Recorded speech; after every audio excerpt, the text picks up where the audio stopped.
Menteri Dalam Negeri Cahyokumolo mengatakan, tantangan yang dihadapi bangsa Indonesia ke depan tidak mudah.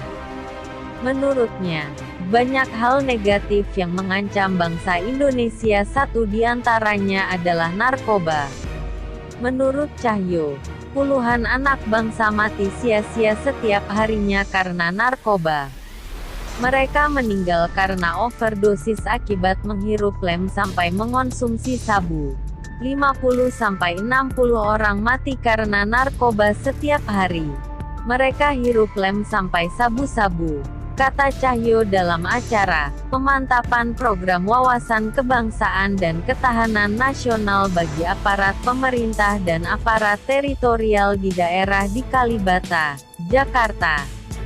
Yang tidak kalah memprihatinkan, kata Cahyo, adalah ganja dengan kualitas terbaik dunia ternyata ada di Indonesia. Hal tersebut pun menjadi persoalan serius yang harus ditangani.